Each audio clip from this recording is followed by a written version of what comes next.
Yes, నీళ్ల పంచాయతీ ముదురుతున్నట్టు అనిపిస్తోంది తెలంగాణ రాష్ట్రంలో. ఎందుకంటే బీఆర్ఎస్ వర్సెస్ ఇప్పుడున్నటువంటి ప్రభుత్వం మధ్య మాటల యుద్ధం అయితే రోజు రోజుకు పెరుగుతోంది.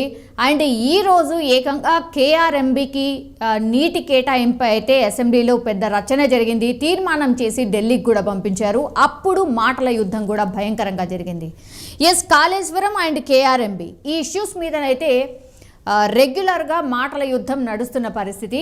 సో రేపు మేడిగడ్డకు సీఎం, మంత్రులు అండ్ ఎమ్మెల్యేలు వెళ్ళబోతున్నారు. అక్కడ పవర్ పాయింట్ ప్రజెంటేషన్ కూడా ఇవ్వబోతున్నారు కాళేశ్వరానికి సంబంధించి. మరోవైపేమో చలో నల్గొండ అంటోంది బీఆర్ఎస్ పార్టీ. వాళ్ళు కూడా నీళ్ల జంగ్ సైరన్ మోగించబోతున్నాం అన్నటువంటి మాట చెప్తోంది. సో అధికార పార్టీ ఏమో కాళేశ్వరం వెళ్తోంది, బీఆర్ఎస్ పార్టీ ఏమో చలో నల్గొండ అండ్ సేమ్ నీళ్ల జంగ్ పైనే వాళ్ళ ఫైట్ ఉండబోతోంది. సో రెండు పార్టీల స్టాండ్ ఎట్లా ఉండబోతోంది అండ్ ఏం జరుగుతోంది, ఈ ఇష్యూ ఎంత పెద్దదిగా మారబోతోంది మాట్లాడదాం. మనతో పాటు జాయిన్ అవుతున్నారు input editor Sanjay. Yes Sanjay, మీరు చూస్తున్నారు అసెంబ్లీ సమావేశాలు అయితే బడ్జెట్ సమావేశాలు అని చెప్పారు, కానీ పూర్తిగా నీటి పంచాయతీ మీద అండ్ మాటల యుద్ధమే రెండు పార్టీల మధ్య నడిచినట్టు కనిపిస్తోంది. ఈ రోజు జరిగినటువంటి అసెంబ్లీ సమావేశాలు కావచ్చు, దెన్ రేపు జరగబోయే సభ కావచ్చు, ఎట్లా ఉండే ఛాన్సెస్ కనిపిస్తున్నాయి? ఎవరు పై చేయి సాధించబోతున్నారు సంజయ్? నీళ్ల పంచాయతీ మళ్ళీ ప్రారంభమైందా, నీళ్ళ కొట్లాట మళ్ళీ స్టార్ట్ అయ్యింది అంటే ఇది నిజమే అనిపిస్తుంది.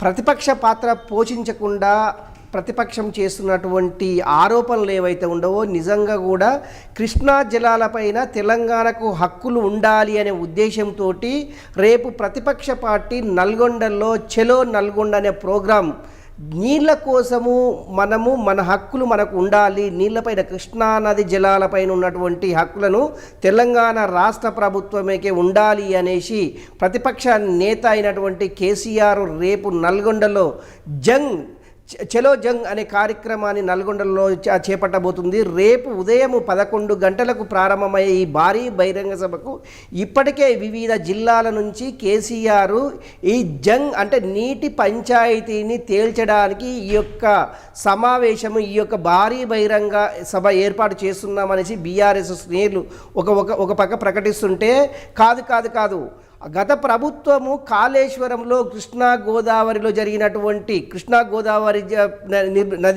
నదిపైన నిర్మించినటువంటి కాళేశ్వరం ప్రాజెక్టుకు సంబంధించినటువంటి మేడిగడ్డ కావచ్చు, రకరకాల ప్రాజెక్టులకు సంబంధించినటువంటి పూర్తి అవినీతిమయంలో కూరుకుపోయింది గత ప్రభుత్వం అనేసి ఇప్పుడు కాంగ్రెస్ ప్రభుత్వము అసెంబ్లీ వేదికగా ధీటైన అంటే మాటల యుద్ధము, ప్రతిపక్షము అధికార పక్షానికి మాటల యుద్ధం అయితే ఈ 5 రోజుల అసెంబ్లీ సమావేశంలో ఓన్లీ నీటి జలాలకు సంబంధించినటువంటి అంశం ఒకటైతే కట్టిన ప్రాజెక్టులో పూర్తిగా అవినీతి జరిగింది అనేసి ఈ 2 అంశాలపైనే ఈ 5 రోజుల బడ్జెట్ సమావేశాలు కొనసాగామని చెప్పవచ్చు. ఒకటి, ఈరోజు మాజీ మంత్రి హరీష్ రావుకు అదేవిధంగా మంత్రిగా ఉన్నటువంటి కోమటిరెడ్డి వెంకటరెడ్డి అసెంబ్లీలు సాక్షిగా ఇద్దరి మధ్యల మాటల యుద్ధం చూస్తుంటే నిజంగా ఇది అసెంబ్లీ లేకుంటే బహిరంగ సభన అనే రేంజ్లో ఈరోజు అసెంబ్లీలో చర్చా వేదికగా కొనసాగిందని చెప్పుకోవచ్చు. నిజంగా రేపు ప్రభుత్వం ప్రారంభిస్తున్నటువంటి చలో మేడిగడ్డ ఏదైతే ఉందో ఈ ప్రోగ్రాంకు ఆల్ పక్షాలకు సంబంధించినటువంటి ఎమ్మెల్యేలు అందరినీ అంటే నేరుగా తీసుకొని కాళేశ్వరం ప్రాజెక్టుకు సంబంధించినటువంటి అంశాలపైన అక్కడ మేడిగడ్డ కావచ్చు, లేకుంటే తుంగల కావచ్చు, లేకుంటే ఈ రకరకాల అంటే ఏదైతే అంటే మెయిన్గా రేపు కాళేశ్వరం మేడిగడ్డ తీసుకుపోవడానికి ఒకే ఒక రీజన్ ఏంటంటే అక్కడ ఉన్నటువంటి పిల్లర్ కుంగిన విషయంలో గత ప్రభుత్వము చేసినటువంటి అవినీతి కావచ్చు, అవినీతి ఆరోపణలు కావచ్చు, దీనిపైన ఒక పవర్ ప్రజెంటేషన్ ఇవ్వాలి అనేసి నీటిపారుదల శాఖ మంత్రి ఉన్నటువంటి ఉత్తమ్ కుమార్ రెడ్డి రేపు మేడిగడ్డ పైన భారీ స్క్రీన్ పెట్టేసేసి ఎమ్మెల్యేలు అందరికీ అక్కడి నుంచే ప్రజెంటేషన్ చేయాలనే ఉద్దేశంతో అధికార పక్షం చలో మేడిగడ్డ అంటే ప్రతిపక్షం మాత్రం చెలో నల్గొండ అంటుంది. నిజంగా ఈ నీటి పంచాయతీ పైన నిజంగా కృష్ణా జలాల హక్కులపైన నిజంగా లేదు అంటే కృష్ణా జలాలకు మాకు ఎలాంటి సంబంధం లేదు అనేసి అధికార పక్షానికి సంబంధించినటువంటి కాంగ్రెస్ పార్టీ సంతకాలు పెట్టింది అనేసి ప్రతిపక్షం ఆరోపిస్తుంటే ఇది మా హయాంలో జరగలేదు అనేసి అధికార పక్షం చెప్పుకొస్తుంది. నిజంగా ఈ యొక్క నీల పంచాయతీ ఎటు దారి తీస్తుందో ఏం జరగబోతుందో అనే అంశం అయితే చాలా కొద్ది గందరగోళమైనటువంటి వాతావరణము అసెంబ్లీలో కొనసాగుతుంది. రేపు జరగబోయేటటువంటి నల్గొండలో ఏం జరగబోతున్నా భారీ బహిరంగ సభలో ఏం జరగబోతున్నా అనేసి ఒక పక్క అయితే రేపు మేడిగడ్డలో అధికార పక్షానికి సంబంధించినటువంటి ఎమ్మెల్యేలు మంత్రులు సీఎంతో పాటు వీళ్ళంతా వెళ్ళే అవకాశం ఉంది. వీటన్నిటి మధ్యలో ఈ నీటి పంచాయతీ ఎటు తేలనుంది, నీటి పంచాయతీకి సంబంధించినటువంటి అంశాలపైన కొంతమంది నీటిపారుదల శాఖకు సంబంధించినటువంటి నిపుణులు కొంతమంది మాట్లాడిన అంశం ఏంది అంటే ఇప్పటి వరకు అంటే గత ప్రభుత్వం చేసినటువంటి కాళేశ్వరం ప్రాజెక్టు ఎత్తిపోతల ప్రాజెక్టు ఇది ప్రపంచంలోనే ఇంత భారీ ఎత్తిన ఎత్తిపోసేటటువంటి ప్రాజెక్టు దేశంలో కాదు ప్రపంచంలో కూడా ఎక్కడ లేదు అనేసి గత ప్రభుత్వము అంటే రికార్డు బద్దలు కొట్టుకుంటుంటే ఈ ప్రభుత్వం అంటే కాంగ్రెస్ ప్రభుత్వం కొలువుదీరిన వెంటనే ఓన్లీ కాళేశ్వరం ప్రాజెక్టు గత కొన్ని సంవత్సరాల నుంచి కాళేశ్వరం ప్రాజెక్టు ఒక వైట్ ఎలిఫెంట్, ఈ వైట్ ఎలిఫెంట్ వల్ల దాచుకున్నారు అప్పటి అధికారులు అనేసి ఈ కాంగ్రెస్ ప్రతిపక్షంలో ఉన్నప్పటి నుంచి ఆరోపిస్తుంది. అధికారంలోకి వచ్చిన వెంటనే మొట్టమొదటిగా కాళేశ్వరం ప్రాజెక్టుకు సంబంధించినటువంటి అంశాల ఇష్యూ పైనే లేవనెత్తారు సౌమ్య. ఇప్పుడు రేపు నల్గొండలో సభ జరగబోతోంది. మనకందరికీ తెలుసు సంజయ్, ఎప్పటి నుంచి అయితే అసెంబ్లీ సమావేశాలు స్టార్ట్ అయ్యాయో అప్పటి నుంచి కూడా మాజీ CM KCR or LOP leader of BRS party ఆయన ఎందుకు రావట్లేదు, సభకు ఎందుకు రావట్లేదు అని పదే క్వశ్చన్ చేస్తున్న పరిస్థితి కనిపిస్తోంది అధికార పక్షం నుంచి. కానీ అది డిఫెండ్ చేసుకోవడంలో భాగంగా బీఆర్ఎస్ పార్టీ ఎక్కడైనా అంటే తగ్గిపోయిందా అన్నటువంటి మాట కూడా వినిపిస్తోంది. ఎందుకంటే స్పష్టంగా కేసీఆర్ గారు లేని లోటు కనిపిస్తోంది అన్నటువంటి మాట కూడా చాలా వర్గాల నుంచి ఆర్ ఎవరైతే ఎక్స్పర్ట్స్ ఉంటారో వాళ్ళు కూడా చెప్తున్నటువంటి పరిస్థితి. అంటే డిఫెండ్ చేయడంలో కొంతవరకు వెనుకబడుతోంది BRS party. Only Harish Rao గారు మాత్రమే నిల్చొని మాట్లాడుతున్నారు, అది కూడా ప్రాపర్గా ఆయన ఆన్సర్ చెప్పే లోపల అక్కడి నుంచే దాడి జరుగుతుందనేటువంటి మాట కూడా వినిపిస్తోంది. ఒకవేళ కేసీఆర్ గారు నిజంగా హాజరు అయి ఉంటే ఇంకోలాగా ఉండేది అనేది చాలామంది opinion. What do you say Sanjay, నిజమేనా అది? సౌమ్య ఒకటి, ఎందుకంటే కేసీఆర్ లేనిదే తెలంగాణ లేదు అనేది ఇది చాలా చేదు నిజం. కొంతమంది జీర్ణించుకోలేని పరిస్థితి అందరికీ తెలిసిన విషయమే. ఎందుకంటే కొట్లాడి తెచ్చుకున్న తొలి రాష్ట్రానికి, కొట్లాడి తెచ్చుకున్న తెలంగాణ రాష్ట్రానికి తొలి ముఖ్యమంత్రి కేసీఆర్ తెలంగాణ పైన అభివృద్ధిలో ముందుకు దూసుకెళ్లారు అనేసి దేశవ్యాప్తంగా కొంత సంచలనము రేగింది. సంచలనమైనటువంటి అంశాలను ఆయన వెలికి తీశారు. అంటే మిషన్ భగీరథ కావచ్చు, మిషన్ కాకతీయ కావచ్చు, లేకుంటే కృష్ణా జిల్లాల గోదావరి జిల్లాల ఎత్తిపోతల అంశం కావచ్చు, ప్రతి రైతు అది పొలాలకు సాగునీరు కావచ్చు, తాగునీరు కావచ్చు, లేకుంటే ఉద్యోగం, వీటన్నిటికీ సంబంధించినటువంటి గత ప్రభుత్వంలో అన్ని అమలు చేశాము. దీన్ని దేశంలో ఏ రాష్ట్రం కూడా అమలు చేయలేదు, తెలంగాణ ప్రభుత్వమే అమలు చేసిందనేసి గత ప్రభుత్వంలో ఉన్నటువంటి మాజీ ముఖ్యమంత్రి కేసీఆర్ ఇప్పటికీ అంటే ప్రతి ఒక్కరూ కేసీఆర్ లేని తెలంగాణ ఊహించుకోవడం చాలా కష్టమేననేసి ముసలి ముతకలు చాలామంది ఇప్పటికే అంటే పెన్షన్దారులు కావచ్చు, అదేవిధంగా కొంతమంది రైతులు లబ్ధి పొందినటువంటి రైతులు కావచ్చు, అదేవిధంగా దళిత బంధువు కావచ్చు, ఇలాంటి వాళ్ళు కేసీఆర్ లేని లోటు ఇప్పుడు తెలుస్తుంది. అసెంబ్లీ జరిగి వారం రోజులు గడుస్తుంది, అసెంబ్లీ స్టార్ట్ అయ్యి వారం రోజులు గడుస్తున్నా ఇప్పటి వరకు ప్రతిపక్ష నేత పాత్ర పోషించేటటువంటి కేసీఆర్ అసెంబ్లీలో లేకపోవడము, ఆ లోటు ఏందో ఇప్పుడు తెలుస్తుంది. నిజంగా కేసీఆర్ ఒకవేళ ఉన్నట్టయితే అధికార పక్షానికి సంబంధించినటువంటి మంత్రి కావచ్చు, ముఖ్యమంత్రి కావచ్చు, ఎమ్మెల్యేలు కావచ్చు, ఈ స్థాయిలో మాట్లాడేవారా అనే క్వశ్చన్ అయితే రేజ్ అవుతుంది సౌమ్య. నిజంగా కేసీఆర్ లేకపోవడము తెలంగాణ రాష్ట్ర ప్రజానీకము లేకపోవడము తెలంగాణ ప్రజలకు కొంత జీర్ణించుకోలేని అంశంగా కనిపిస్తుంది. అందుకే అంటే ఒకటి బీఆర్ఎస్కి సంబంధించినటువంటి నేతలు కావచ్చు, బీఆర్ఎస్ ప్రతిపక్ష నేత కేసీఆర్ కావచ్చు, ఏదేమైనా కూడా ఒకవేళ అసెంబ్లీలో చర్చకు వచ్చినా కూడా, చర్చించవలసిన అవసరం వచ్చినా కూడా, మనకున్నా కూడా అధికార పక్షమే కంట్రోల్లో ఉంటుంది కనుక అధికార పక్షము మనకు మైకు ఇవ్వకపోవచ్చు. ఒకవేళ ఇచ్చినా కూడా తాత్కాలికంగా అది 2-3 నిమిషాలు లేకుంటే 10 నిమిషాల కంటే ఎక్కువ ఉండదు. ఎందుకంటే అధికార పక్షానికి సంబంధించినటువంటి అన్ని హంగులు వాళ్ళ కంట్రోల్లో ఉంటాయి కనుకనే ప్రతిపక్షాలకు ఏ అధికార పక్షమైనా కూడా ఎక్కువ అవకాశం ఇవ్వదు అనే ఉద్దేశంతో గులాబీ బాస్ ఇప్పటి వరకు కూడా అసెంబ్లీలో అడుగు పెట్టలేదు అనడానికి ఇది ఒక నిదర్శనం అని చెప్పుకోవచ్చు.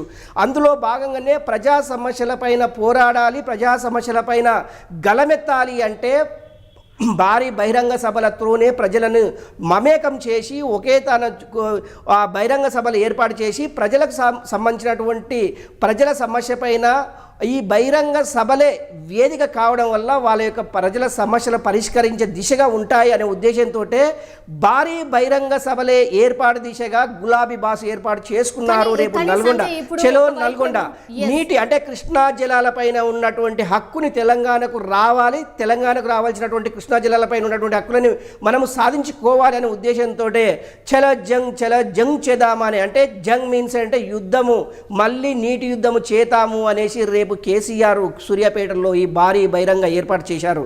నిజంగా అసెంబ్లీలో కేసీఆర్ లేకపోయిన లోటు అంటే తెలంగాణ ప్రజలు జీర్ణించుకోవట్లేదనేసి ఆల్రెడీ గుసగుసలు అయితే వినిపిస్తున్నాయి. నిజంగా రేపు కేసీఆర్ సూర్యాపేటలో పెట్టేటటువంటి భారీ బహిరంగ సభలో ఏమి మాట్లాడబోతున్నారు, దేనిపైన మాట్లాడబోతున్నారు అనే అంశం అయితే కొంత తెలంగాణ పబ్లిక్లో కొంత ఉత్కంఠ అయితే రేగుతుందని చెప్పుకోవచ్చు.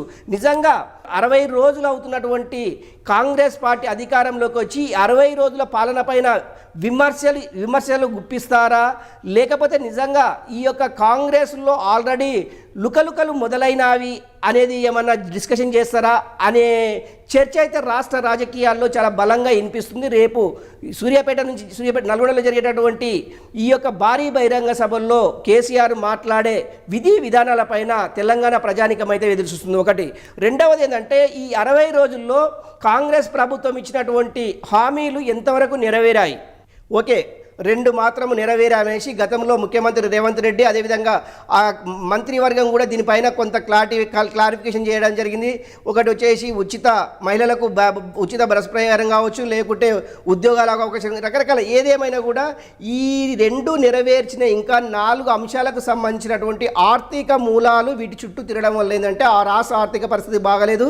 ఇవి నెరవేరాలంటే రాష్ట్రానికి కావాల్సినటువంటి బడ్జెట్ రాష్ట్ర ప్రభుత్వం లేదు. కాకపోతే ఏంటంటే ఒకటి మనం చాలా స్పష్టంగా చెప్పొచ్చు, నిజంగా ఏది నెరవేరాలన్నా కూడా ఆర్థిక మూలాలపైన ఆధారపడి ఉంటుంది. అందుకనే రాష్ట్ర ఆర్థిక శాఖ మంత్రి బట్టి విక్రమార్క పదే అంటారు, అంటే మనము వనరులను సమకూర్చుకోవాలి, అంటే సంపదను సృష్టించుకోవాలి అనే కోణంలో ఆలోచించాలి ప్రతి ఒక్కరూ అనేసి ఇప్పటికే బట్టి విక్రమార్క డిప్యూటీ సీఎంగా ఉన్నటువంటి బట్టి విక్రమార్క దీనిపైన కొన్ని సందర్భాల్లో మీడియా ముందు కూడా చెప్పడం జరిగింది. నిజంగా కేసీఆర్ రేపు జరిగేటటువంటి భారీ బహిరంగ సభలో ఫస్ట్ నిరుద్యోగత, రుణమాఫీ, దళిత బంధు, రైతు బంధు ఇలాంటి అంశాలకు సంబంధించినటువంటి అంశాలు, ఎందుకంటే గత ప్రభుత్వము అది అమలు చేసినటువంటి సంక్షేమ పథకాలను అన్నిటినీ అంటే పక్కన పెట్టేసేసి రేవంత్ రెడ్డికి సంబంధించినటువంటి ముఖ్యమంత్రి రేవంత్ రెడ్డి అవలంబిస్తున్నటువంటి ఈ 6 గ్యారంటీలకు సంబంధించింది 100 రోజుల్లో అమలు చేసి తీరుతామనేసి ఎప్పుడైతే చెప్పాడో ఇప్పటికి 60 రోజులు గడిచిపోతుంది. 40 రోజుల్లో ఈ 6 గ్యారంటీలు అమలు అవుతాయా అనేది ఇది ఒకటి రేజ్ అవుతుంది. అదేవిధంగా కృష్ణా జిల్లాలకు సంబంధించినటువంటి నీటి హక్కులను కూడా ఈ రెండిటిపైన రేపు భారీ బహిరంగ సభ ద్వారా ప్రజలకు వెల్లడించేటటువంటి అవకాశం అయితే చాలా స్పష్టంగా కనిపిస్తుంది. సౌమ్య, ఇప్పుడు అధికార పక్షం అయితే చాలా క్వశ్చన్స్ రేజ్ చేస్తోంది. ఆన్సర్ చెప్పాల్సింది హరీష్ రావు గారు కాదు, డైరెక్ట్ ఎవరైతే మాజీ సీఎం ఉన్నారో కేసీఆరే వచ్చి వీటన్నిటికీ ఆన్సర్ చెప్పాలి అన్నటువంటిది డిమాండ్ రోజు వినిపిస్తోంది. ఎందుకు రావట్లేదు అనే క్వశ్చన్. సో ఎందుకు రావట్లేదు అనే క్వశ్చన్కి ఆన్సర్స్ మరి అవన్నీ రేపు బహిరంగ సభ ద్వారా కేసీఆర్ వెల్లడించబోతున్నారా ఒకటి. అండ్ అక్కడి నుంచే పార్లమెంట్ ఎన్నికల నగారా మోగించబోతున్నారా, దెన్ ఎవరైతే అప్పుడప్పుడు వెళ్ళి సీఎం రేవంత్ రెడ్డిని వాళ్ళ పార్టీకి సంబంధించిన నాయకులే వెళ్ళి కలుస్తున్నారు కాబట్టి వాళ్ళకు కూడా ఒక రకంగా వార్నింగ్ ఇవ్వబోతున్నారా, ఏ అంశాలు ఫోకస్డ్గా ఆయన ఉండబోతోంది బహిరంగ సభలో? కేసీఆర్ లేని లోటు అసెంబ్లీలో చాలా స్పష్టంగా కనిపిస్తుందనేసి కొంతమంది మనకు ఫోన్లు చేసి మాట్లాడిన సందర్భాలు చాలా ఉన్నాయి.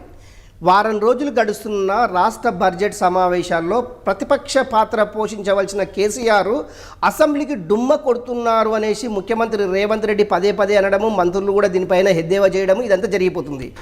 కానీ మనం ఇంతకుముందుకు చెప్పుకున్నట్టు నిజంగా ముఖ్యమంత్రి అది కేసీఆర్ ప్రతిపక్ష పాత్ర పోషించేటువంటి కేసీఆర్ ఒకవేళ అసెంబ్లీకి వస్తే అక్కడ అసెంబ్లీలో చర్చించవలసిన అంశాలు చర్చకు రావు, పక్కతో పట్టిస్తారు అధికార పక్షము అనేసి కేసీఆర్కు దీనిపైన పూర్తి అవగాహన ఉంది. ఎందుకంటే అసెంబ్లీ అనేది అధికార పక్ష చేతుల్లో ఉంటుంది కనుక ఇక్కడ మాట్లాడే అవకాశం ఇవ్వరు కనుక ప్రజా సమస్యలపై పోరాడాలి, ప్రజల కోసం మనం పోరాటం చెయ్యాలి అంటే భారీ బహిరంగ సభలు, ప్రజా వేదికలు అనేసి కేసీఆర్ డిసైడ్ చేశారు. అందుకే రేపు చలో నల్గొండ అనేసి ఆయన పిలుపునిచ్చారు. దీనికి రేపు నల్గొండలో ఎలాంటి అనౌన్స్ చేయబోతున్నాడు, ఏమీ మాట్లాడకపోతున్నాడు అనే దాని మీద తెలంగాణ ప్రజానీకం అయితే ఉత్కంఠగా ఎదురు చూస్తున్నటువంటి పరిస్థితి. రెండవది ఏంటంటే పార్లమెంట్ ఎన్నికలు సమీపిస్తున్నవి. ఏప్రిల్ 16వ తారీఖు నాడు పార్లమెంట్ ఎన్నికలు జరగబోతున్నాయి. దీనికి సంబంధించినటువంటి ఇప్పటికే అధికారం కోల్పోయినటువంటి బీఆర్ఎస్ నేతలు ఇప్పటికే అధికారం కోల్పోయి ఒక పక్క గులాబీ బాస్ కొద్దిగా దిగులుగా ఉంటే, కొంతమంది నాయకులు అంటే గతంలో అధికారంలో ఉన్నప్పుడు లబ్ధి పొందిన నాయకులు ఇప్పుడు పార్టీ మారి కాంగ్రెస్ కండువ కప్పుకోవడానికి సిద్ధమవుతుందని చెప్పుకోవచ్చు. మొన్ననేమో నగర మేయర్ విజయలక్ష్మి, తర్వాత మాజీ mayor Bonthu Ramohan, మొన్ననేమో deputy mayor బాబా పశుదిను, నిన్ననేమో డిప్టీ మేయర్ శ్రీదేవి గారు. ఇట్లా కాంగ్రెస్ వైపు చూస్తూనే ఉన్నారు. చాలామంది ఎమ్మెల్యేలు ఇప్పటికే కాంగ్రెస్ అధికారులతోటి, కాంగ్రెస్ నాయకులతోటి కావచ్చు, కాంగ్రెస్ మంత్రులతోటి కావచ్చు, ముఖ్యమంత్రితో కానీ వీళ్ళంతా టచ్లో ఉన్నారు అనేసి జగ్గారెడ్డి గతంలో కుండలు బద్దలు కొట్టారు. ఇప్పటికీ 25 మంది బీఆర్ఎస్కి సంబంధించిన ఎమ్మెల్యేలు మాతో టచ్లో ఉన్నారు అని ఆయన కుండ బద్దలు కొట్టారు. కాంగ్రెస్ కూల్చడము, కాళేశ్వరంని కూల్చినంత ఈజీ కాదు అనేసి ఆయన కామెంట్లు కూడా చేయడం జరిగింది. ఏదేమైనా కూడా రేపు జరిగేటటువంటి నల్గొండ భారీ బహిరంగ సభల్లో కేసీఆర్ ఏమి మాట్లాడబోతారు, ఇక్కడి నుంచి అధికార పక్షానికి సంబంధించినటువంటి ముఖ్యమంత్రి, మంత్రులు, ఎమ్మెల్యేలందరూ మేడిగడ్డల్లో పవర్ ప్రజెంటేషన్ ఏ విధంగా ఉండబోతుందనేసి తెలంగాణ ప్రజానిక మొత్తం ఎదురు చూసే పరిస్థితి అయితే చాలా స్పష్టంగా కనిపిస్తుంది. ఒక పక్క అసెంబ్లీ సమావేశాలు, మరో పక్క ప్రతిపక్షానికి సంబంధించినటువంటి భారీ బహిరంగ సభ, అదేవిధంగా అధికార పక్షానికి సంబంధించినటువంటి చెలో మేడిగడ్డ. ఈ రెండు సభల వల్ల పోలీస్ యంత్రాంగానికి తల పట్టుకునే పరిస్థితి అయితే చాలా స్పష్టంగా కనిపిస్తుంది. ఎక్కడ ఏం గడబడులు అవుతాయి, ఎక్కడ ఎలాంటి ఇష్యూస్ అవుతాయి, దీనికి సంబంధించినటువంటి ఇప్పటికే రాష్ట్ర పోలీసు యంత్రాంగము కొంత ఉలికి పడ్డదని చెప్పుకోవచ్చు. ఒక పక్క నల్గొండ అయితే మరో పక్క కరీంనగర్. ఇట్లా ఈ రెండు ప్రతిపక్షాలు, అధికార పక్షాలు చేస్తున్నటువంటి ఈ యొక్క భారీ బహిరంగ సభ కావచ్చు, చెలో కాళేశ్వరం కావచ్చు, ఇలాంటి వాటిపైన తెలంగాణ ప్రజానీకము ఏమి జరగబోతుంది రేపు అనే దాని మీద చాలా క్లుప్తంగా క్లారిటీగా ఉంది. కానీ ఒకటి సౌమ్య, మనము ఇవన్నీ రెండు ఒక పక్కన అయితే, మూడోది ఏంటంటే గతంలో అధికార పక్షానికి సంబంధించినటువంటి కాంగ్రెస్ ప్రభుత్వము 13వ డేట్న కేసీఆర్ ఎక్కడైతే మీటింగ్ పెడుతున్నారో చెలో నల్గొండ అనేసి, సేమ్ అదేవిధంగా అధికార పక్షానికి సంబంధించినటువంటి కాంగ్రెస్ ప్రభుత్వం కూడా ప్రియాంక గాంధీని నల్గొండకు పిలిపించేసి నల్గొండలోని భారీ బహిరంగ ఏర్పాటు చేసి ఈ సబ్సిడీకి సంబంధించినటువంటి 500 రూపాయల సిలిండర్ని కూడా ఆమె చేతుల మీదుగా మహిళలకు అందచేయాలనే ఒక ఉద్దేశంతో అధికార పక్షము చేసింది. కాకపోతే ఏంటంటే అక్కడ ప్రియాంక గాంధీ అంటే వివిధ రాష్ట్రాల్లో ఆమె పర్యటించడం వల్ల ఇక్కడ ఆమె టైం కుదరకపోవడంతో ఈ యొక్క ప్రియాంక గాంధీ సభ వాయిదా పడ్డది. కేసీఆర్కు పర్మిషన్ వచ్చింది అనేసి, పర్మిషన్ ఇచ్చారు అనేసి బీఆర్ఎస్ వర్గాలు చెప్తున్నటువంటి అంశం. ఏది ఏమైనా కూడా రేపు పక్క ప్రతిపక్షం, మరో పక్క అధికార పక్షము, రేపు ఏం జరగబోతుందో వేచి చూద్దాం. Yes all right Sanjay. మొత్తం మీద అది ఒకరేమో చెలో నల్గొండ అంటున్నారు, ఇంకొక